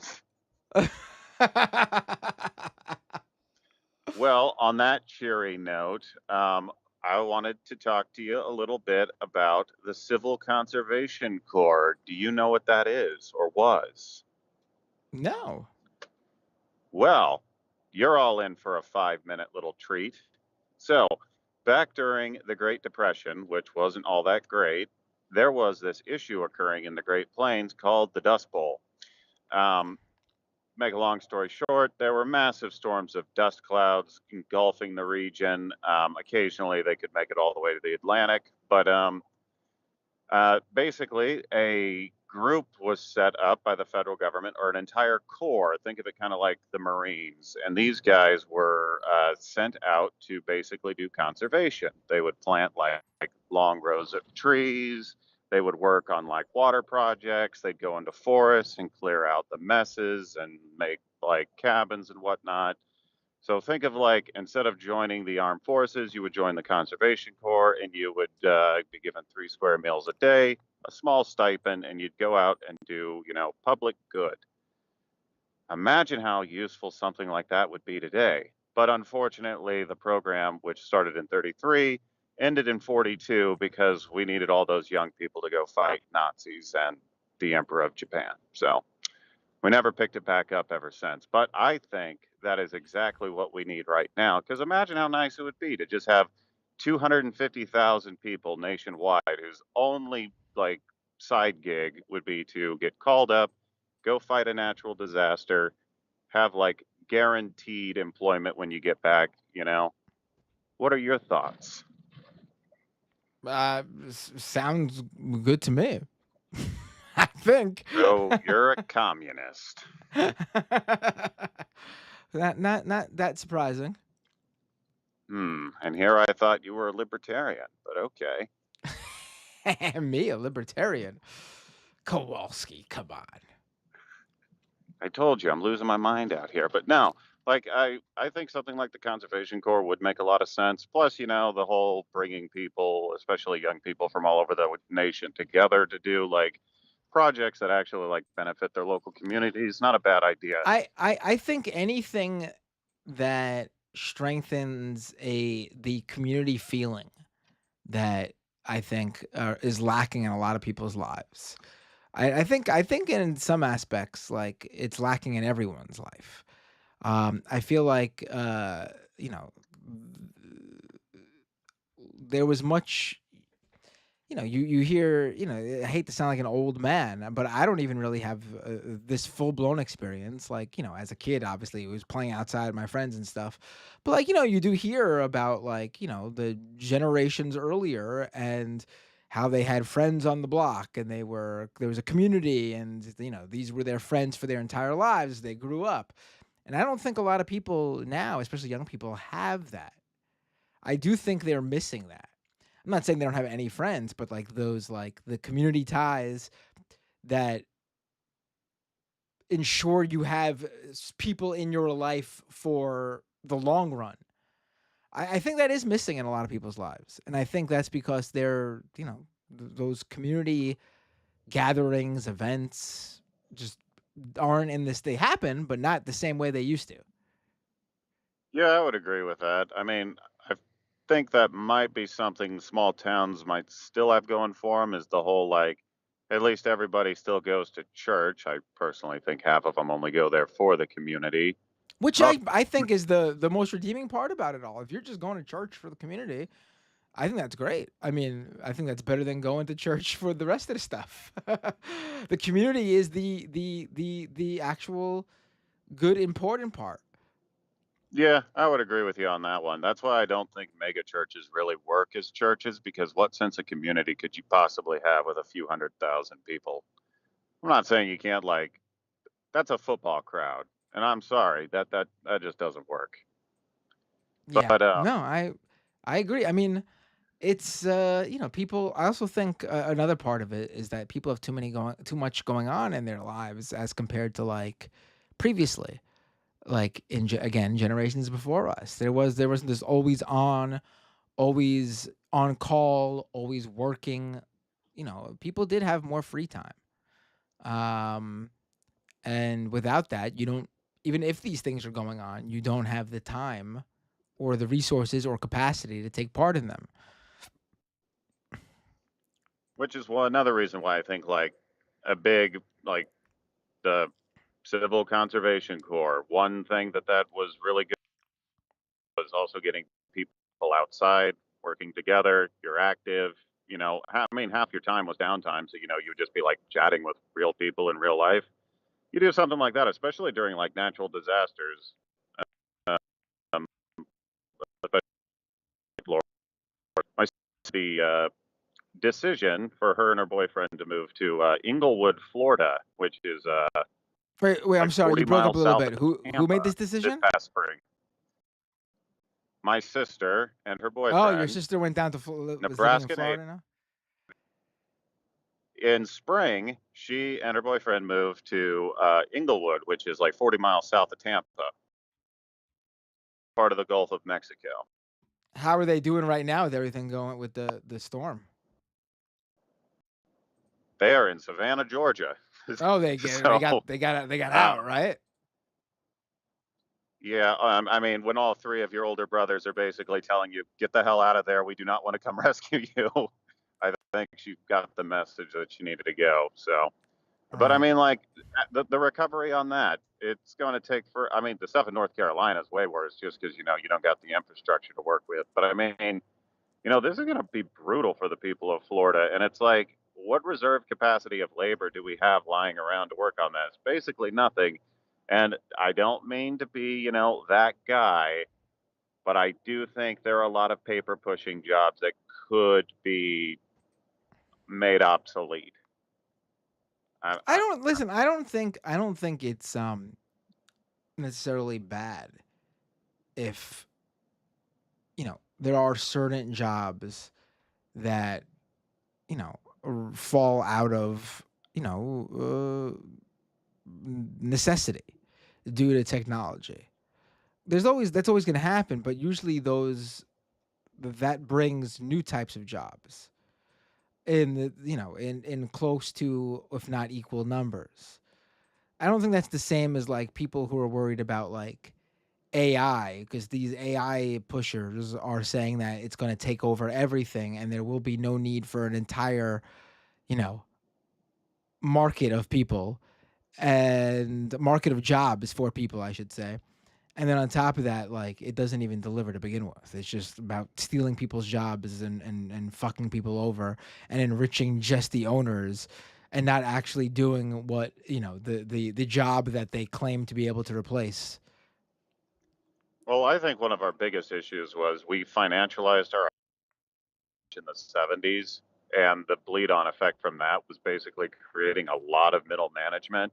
I'm not saying like there isn't like somewhat of a role for that, but it's kind of a bloated aspect in our system, and frankly, it could use some downsizing. But I mean, like back to the like the New Deal era. So like Civil Conservation Corps was out doing their thing. You know what else was going on at the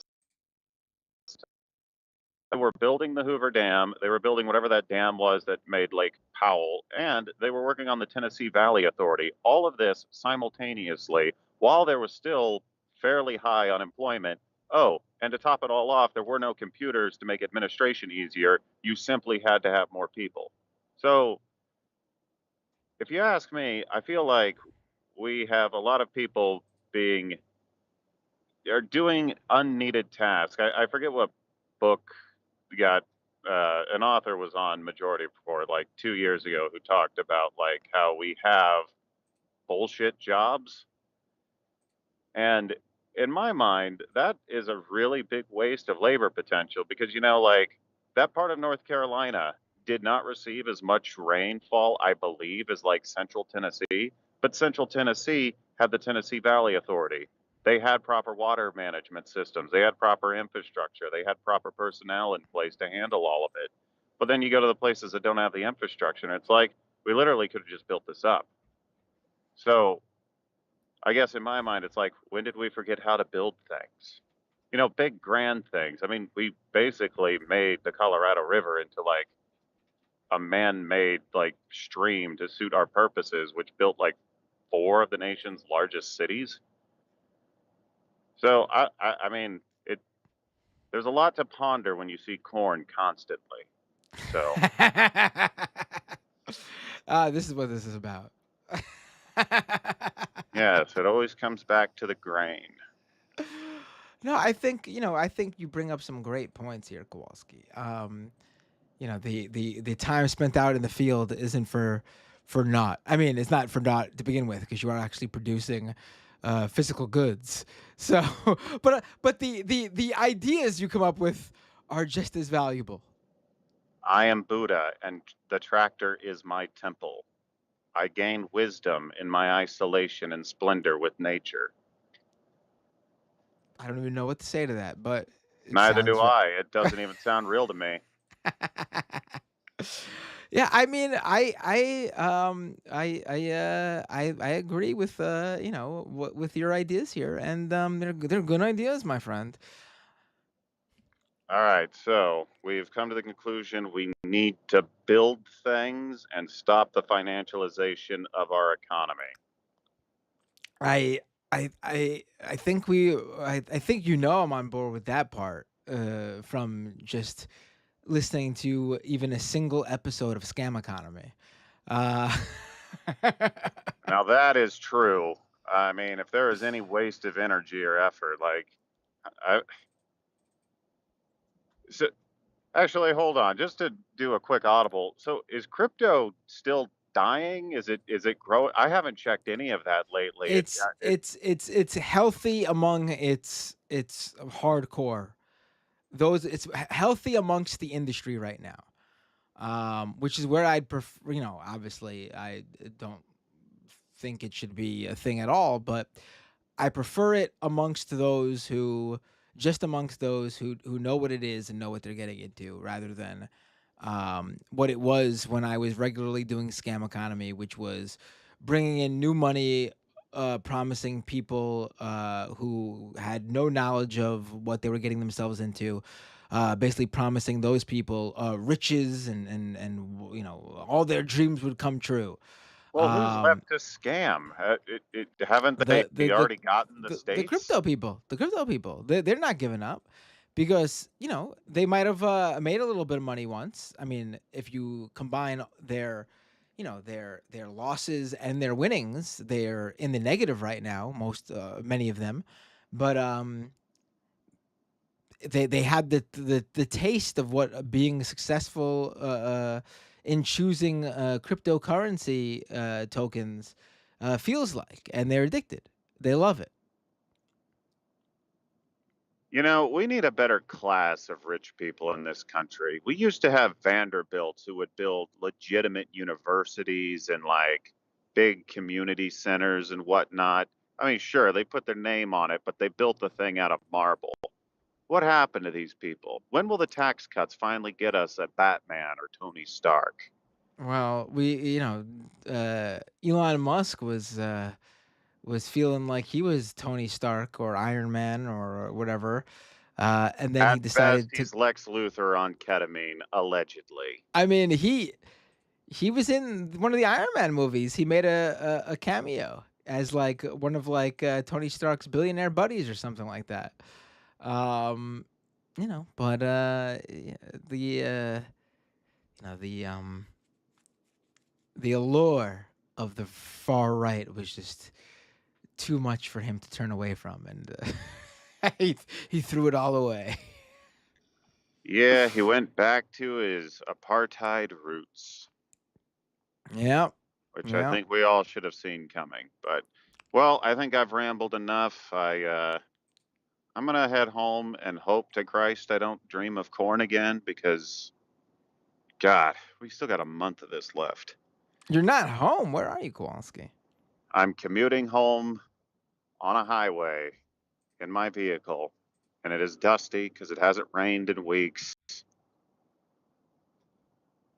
All right, get home safe, Yeah, Kowalski. absolutely not. Jesus, take the wheel. Well, no, please get home safe. All right, fine. I will for you. Have a good one. Take care. All right, folks. All right, I'll take one more really quick call. I see someone. It's got to be quick though, because then I'm gonna read super chats, and 'cause it's almost midnight over here, and that's the night. Hey, what's your name? Where are you calling from? Hey Matt, how you doing? Hey, Rem, is that you? Yeah, sorry guys, this is Rem from Portland. That's right. Can I pull you up on the feed? Sure. How you doing, Rem? What did you talk about? Oh, Uh-oh. Doesn't well, sound good. Doesn't sound good. no, I'm fine. I'm doing okay. Okay, cool. Cool. But mentally, no, with this election stuff, no, it's Yeah. it's all not good. That's all I It's gotta not been a say. fun year. It's not been a fun year, and we got a quick moment of of feeling like maybe things will go okay, and then they immediately decided to toss it all aside for I don't even know what the strategy is. I don't understand, but Well, did you know that Trump was bad? I didn't, but now I do. Thank you. You're welcome. I'm glad I can help. I You're all appreciate informed now. I just like to tell some people when the arguments get really really hairy, really intense, I just try to calm everyone down and say like, yeah, moral votes don't really exist in this country. That's just the way the system is. It just doesn't really exist. Right. So the genocide's going to keep going no matter what. So no vote's going to like end the genocide. Vote based on the other issues, unfortunately, because there is no better party right now on that particular issue. Yeah, I guess And so. and I mean, I'm honestly, I am tired of like people saying like, but Trump is going to be worse. I mean, I agree that he's not going to be better, and that he wants to be more openly, it would be more openly worse. But in terms of like what we're seeing happen, what is the difference? What would be different? Trump would what? Trump would what? Just we were Well, talking before the like racism, foreign obviously, policy or that would domestic or come. both. Specifically talking about Israel and Palestine. I mean, apparently Ben Gvir, like of Israeli um, government guy, like he's just a real monster, and he really wants Trump in there because I guess a lot of them see Trump as a buffoon and he's easy to control. Yeah. I think they feel But like that's still misguided that they can right. try and control him because he does have a temper. So It's funny because they've gotten everything they wanted out of Biden. Like well, yeah, Biden was easy, I guess. they He was don't really like easy. that they don't like that he hands them billions of dollars while saying, "Well, you guys really shouldn't do that." What Right. they want Trump to hand them the same amount of money and also say, "I love what you're doing." I mean, that's what it comes down to. I mean, Well, I saw a random poll thing. I don't know where this was from, but a lot of Israelis like Trump. It's weird. yeah, no, because it's a country that's completely beholden right now to the right wing. That it's like I've likened it to post 9/11, like post 9/11 America, where it was George Bush had like 98% approval ratings or something like that as he's getting into a war with Afghanistan and Iraq. Over 9/11, two countries that had nothing to do with it. I did say in previous months that Trump would be worse, and I still do like feel that way. But based on like just like the proof I have, Biden administration has done nothing to rein in Israel. No, So no. I can't see the difference right now on that particular issue. Everyone has Which a is why right I'm to saying distrust the Democrats for sure. which is why I'm saying you can't vote on that particular issue because both parties are the same. It's on just that particular issue. this whole machine's gonna keep going. No, he's not gonna stop without force, in my opinion. Like he's not gonna stop. He doesn't care. Yeah, but the vast majority of, and I did say earlier, obviously, that there are Democrats that are good on this issue. There are no Republicans good on this issue. So let me No, backtrack. no, The no. There's a parties, lot of Democrats that support a ceasefire. They're just right? not all like in the Right. cameras because it's scary. They don't want to The be like the targeted or something. the parties aren't the same, but the leaders of the parties are the same. Right. There's no. Although I will say Nancy Pelosi has been a bit more critical of Israel than I would expect from her. Not to joke about my love for my beloved. I don't know. Maybe it's just Um, because she's just older and she may know like some history. Also, maybe she don't give a shit anymore. Like, I have no when you idea. get to a certain age, you know how old people are just like fucking like fuck it. I'm not even gonna like. I mean, she was attacked. Her and her husband were like being targeted, so that was a little creepy. So maybe she doesn't want a Trump presidency. And Right, right. I No, don't I know. mean, listen. It's very clear that there is a better candidate, and there would be a better administration. I'm just saying, if you're basing your vote on Israel and Palestine, you can't vote for either if that's your sole vote. Like, if that's your sole, It's out if of our you're, control. I if don't that's your think it's the single voters' issue. fault that Yeah, genocide keeps going. Our vote doesn't push more yeah. bombs. So, It's so those you, in charge that are s- doing all that stuff. yeah. So They're, you everyone's gotta, just trying to make you feel guilty. right. Just, it's your right to vote. I mean, try and tell someone that they can't vote. That's weird. Right. That's what the GOP is doing. Like You, they those said are the over and over again they don't want anyone to vote. those are the issues you need to base your vote on. Like, those are the issues you need to say, this is why I'm voting for this person, because you're not gonna get a good you're not gonna walk away feeling good from either campaign based on their positions on Israel and Palestine. Right, right. I just don't want fascists in the White House. That's just it's a headache. It's No, not. I It's I I you think know I it's a real waste of time. I agree. The Trump years were not good, folks. They were not good at all. Just remember how it was then. Uh, it was not good. It was look at Roe v. Wade. Look Right, at right. It was a abortion weird time. rights. Look at what we were. Look at the aftermath of the administration. It's not good. Right, right, right. I mean, even Jill Stein has stated to vote for Trump. Kind of like, yeah, you should probably vote for him. He's better at I ending don't think wars. it's bullshit. I don't know who. I think she's off her rocker. I mean, I wouldn't. It's something she said in 2016, and then The idea that Trump would be any better, if you think the Democrats are warmongers, that's fine. maybe. That's fine.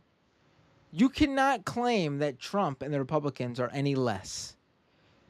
If you view them as the exact same on the issue, I mean, I don't agree. I think the Republicans are way worse, actually, on most of those issues outside of Israel and Palestine. Right. But you have to, at the bare minimum, view them as equal, which means you shouldn't prefer either. Just fucking vote third party if you're thinking about voting for Trump because you think he's gonna be some like peacenik. Like, that's the most ludicrous thing I've ever heard in my life. Yeah. I don't know. Maybe Americans just haven't learned their lesson again. Like, I I mean, just don't understand how letting a fascist win and fighting a fascist. We let a fascist win to fight fascism. It's weird. I don't understand. well, here's the thing. I actually don't think that this is Trump's election to win. This is Kamala's election to lose. And I don't just say that. I'm serious. Right. If she runs a good campaign, she will win. I can't say the same about Trump. It's kind of teetering in the Clinton style. He will only. Trump could run a perfect campaign from here on out, and he will still lose. Right. Barring Kamala Harris's campaign blowing it. If they blow it, he will win. Like that clip of Musk like freaking out that like if Trump loses, I'm fucked. Like what is he talking about? I don't. He was I mean, talking with Tucker Carlson or something. if there is a better reason to vote for Kamala Harris, I don't think you'll find one better. If you need a reason, I should say, to vote for Kamala Harris, I don't think there's a better reason than Elon Musk out there saying that if she wins, he is fucked. I I think he mean, means like Twitter surviving. I think if he had no, and I then think he's trying to hint to his followers. I don't think he actually believes this, but I think he's trying to tell his fanboys that if Trump doesn't win, like they're going to jail him or something, in order right. to fire them up to vote so they can save their fucking dear leader And they really Musk. do see Trump as a get out of jail free card, don't they? Like a Oh lot of yeah, people do. absolutely. It's really interesting. They'll just start being sycophants, humping his leg, just getting Yeah. closer to the dick riding.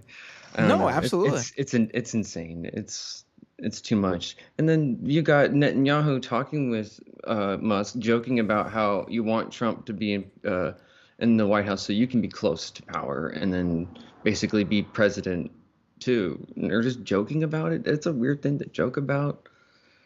That's really strange. Yeah. Yeah.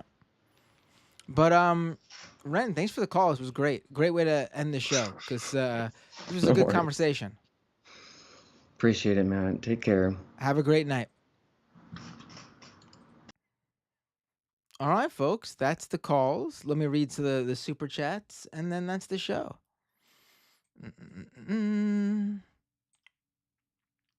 Last chance for super chats.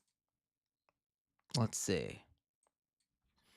Renee with 2 super chats in a row here.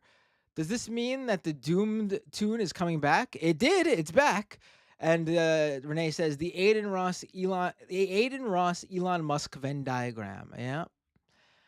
Bay Photo with a membership super chat, member for 15 months. Thank you, Bay Photo. Something tells me Secret Service didn't appreciate Elon jumping so close to Trump. LOL. Tokyo Hans with a membership super chat, also a member for 15 months. Thank you, Tokyo Hans. The lengths Musk went to get the @X name were a bit extreme. Can't believe he spent $44 billion just for that.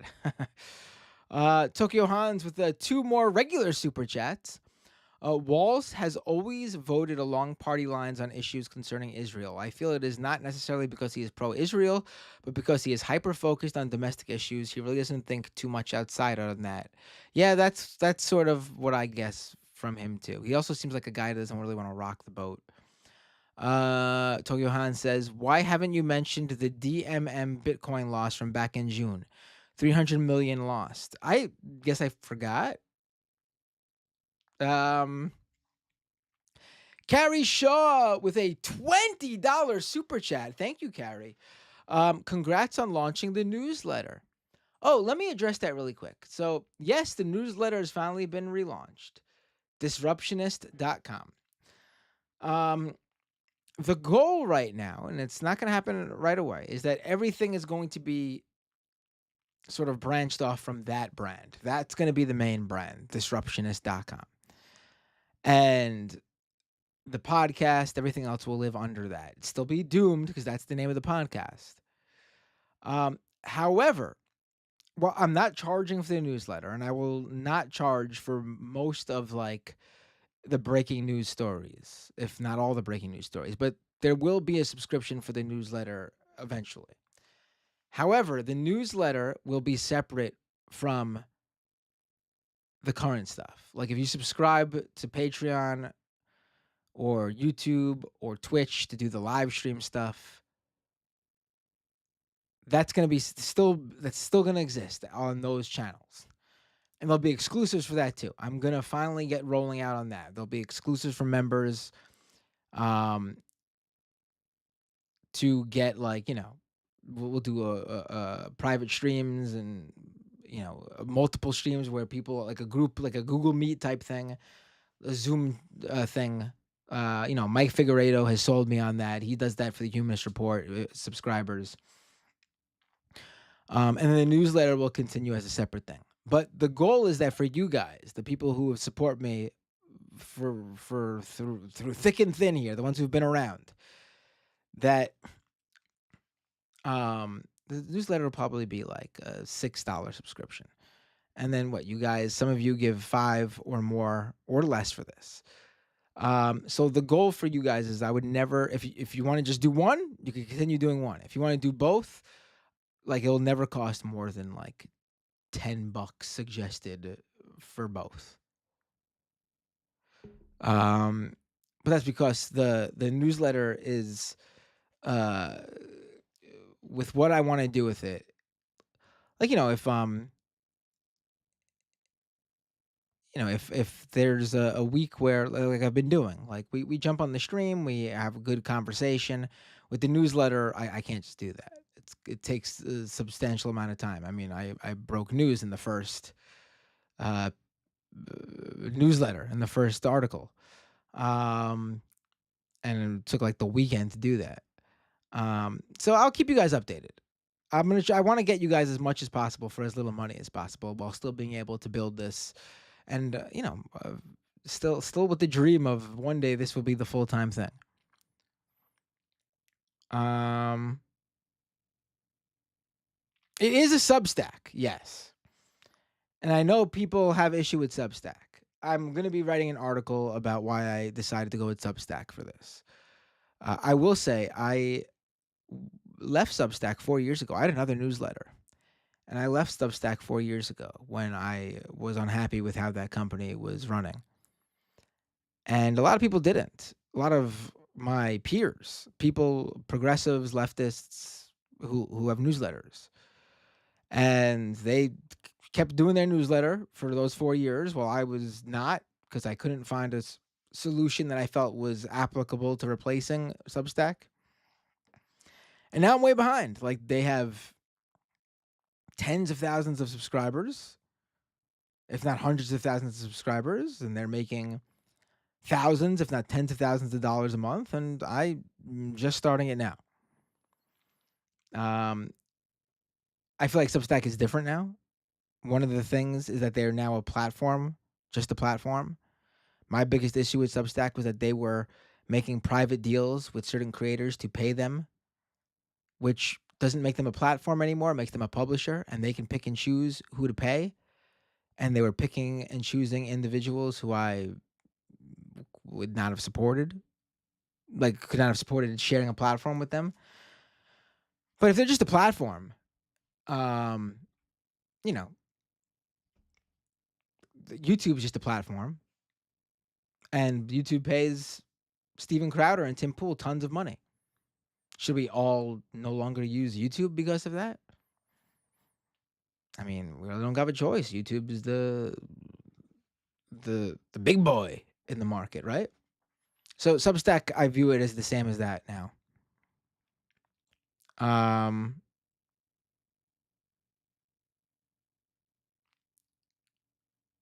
but yeah. I mean, there are other newsletter platforms, but Substack is the one for news and politics. It already has a community built in. I've already seen people subscribing from the newsletter being recommended to them in the Substack app. People I would not have gotten on another platform. Like I looked at, there's a newsletter platform called Beehive, which is getting popular, but they're mostly for like tech newsletters and startups. Like I would do a newsletter on there, but not a politics and news newsletter. That's not the platform for that. A lot of people recommended that I go on Ghost. Ghost would be great if I already had a built-in audience. Like if I have tens or hundreds of thousands of subscribers, I would consider moving to Ghost. But Ghost is like you self-host it. You own the platform, and there is no like discovery platform where like people who subscribe to other newsletters could find you, because it lives in its own universe, like it's its own thing.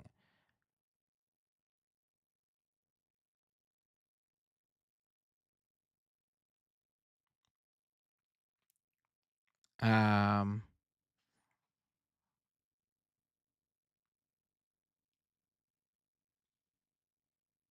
what else? I mean, those are the two big ones. I mean, there's other news like mailing list types like Mailchimp and ConvertKit and those types of companies, but they don't provide you with like those are just like emails. They don't provide like the platform for the website where like articles live and things like that.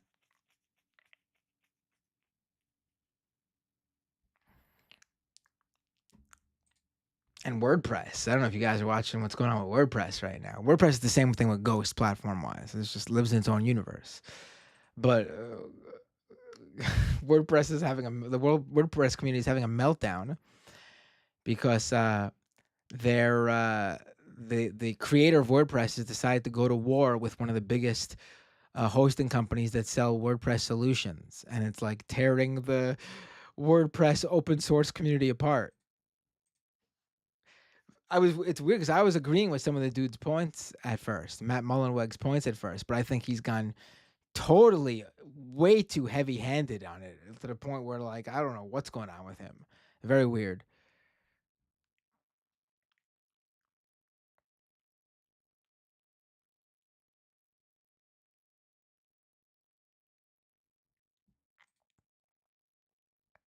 Um.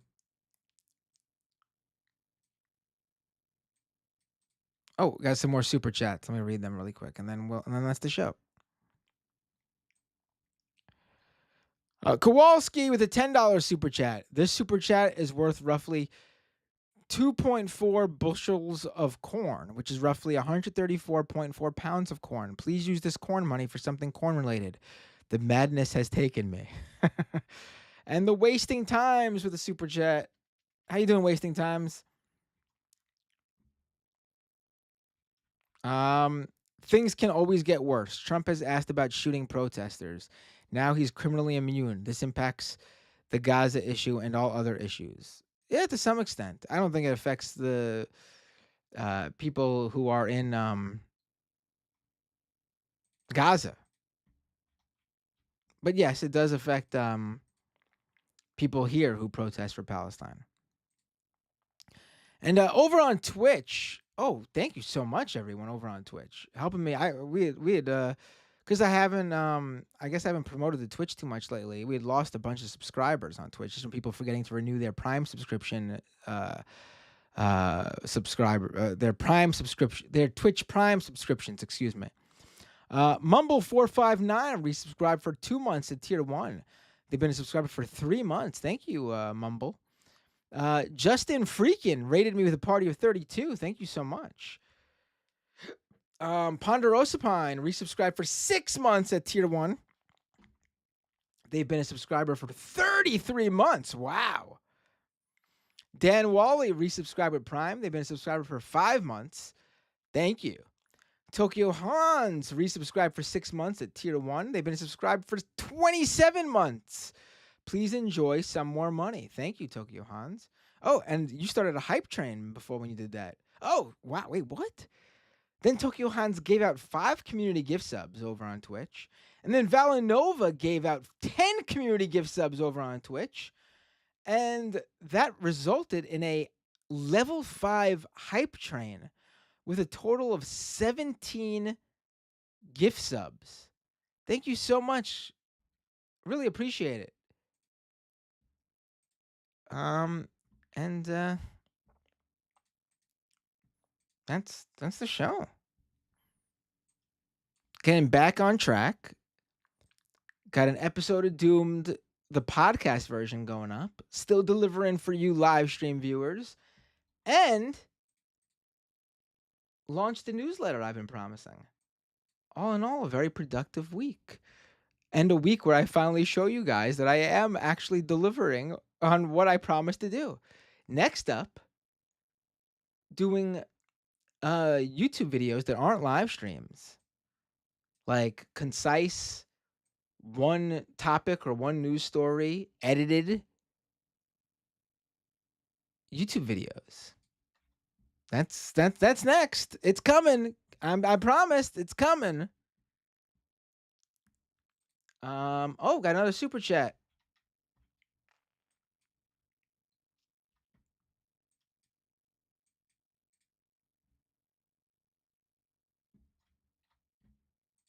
The Ralph with a $10 super chat. Keep your head up, Matt. You do quality work. Oh, I appreciate that, the Ralph. Means a lot. Yeah, sometimes yeah, I understand. I'm one of those people who is super hard on myself. I'm very positive. I have a positive attitude about things, but I'm very hard on myself.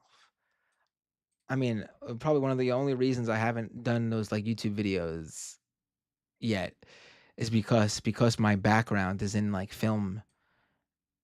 I feel like the quality must be very good, but I need to really understand, get it through my head that listen, in the world of social media uploads, as long as the content, like the substantive content is well done, the production value sometimes can take a hit if it means getting more of that substantive content up. I've always had a problem with that. I'm delivering. I'm delivering, I promise. All right, folks. Um, I'll be on Majority Report tomorrow. I'll be on Leftist Mafia tomorrow. Pernay says he's positive. He sucks.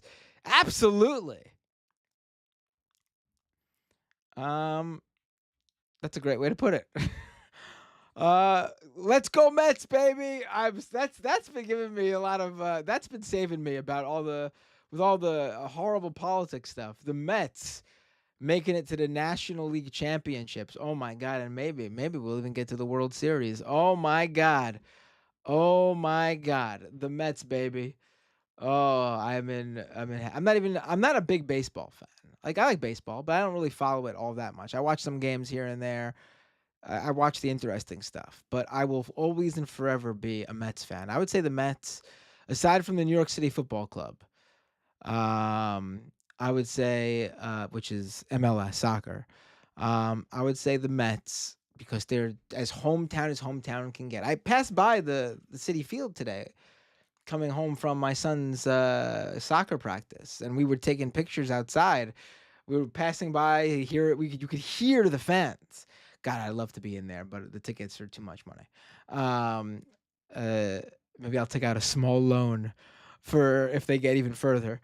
Uh, but the Mets are as local could get. I am so close to City Field. It is ridiculous. I've always loved the Mets because they are as hometown can be for a major league sports team. Uh, um, let's go Mets. Oh my god, I can't believe they might do it. Oh my god. All right. Uh I will see you guys if you're watching tomorrow, Leftist Mafia. Oh, really quick, Cranky Bookworm subscribed for 1 month at tier 1. Thank you so much. Don't forget, if you subscribe to Amazon Prime, you just got to connect your Amazon account to your Twitch account and you get to give me money for free. Like you force Amazon to give me a little bit of the Amazon Prime money you already pay them for the Amazon Prime subscription to get your next day deliveries and your Amazon Prime video and that stuff. You don't even got to pay extra to subscribe on Twitch if you're already an Amazon Prime subscriber.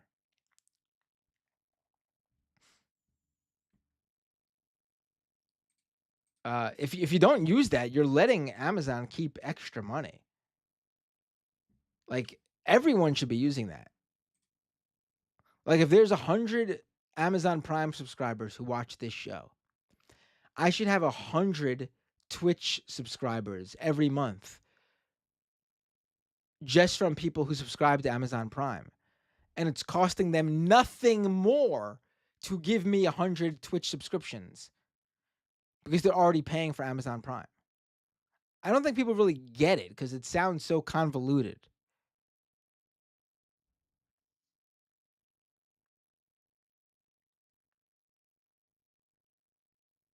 Oh, my dad says Sam is reporting live from the Vegas Torts Conference. There was no fun half today. Oh, shit. So I don't know if there is a majority report tomorrow. I will let you all know. There might not be. Oh, well, there is a majority report, but I might not be on it because there might not be a fun half. I will let you know. You could see how much the majority report folks tell me in advance. I'll probably find out tomorrow.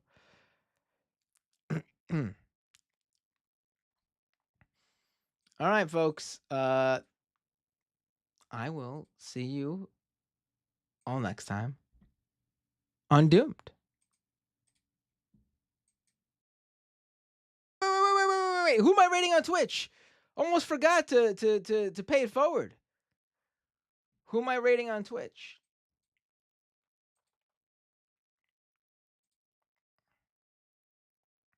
Who's on right now? Let's see.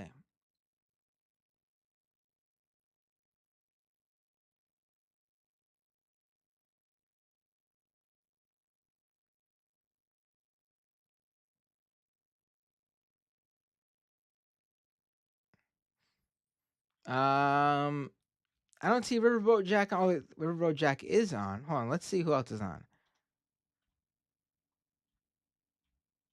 Yeah, let's do the Riverboat Jack raid. Sounds good to me.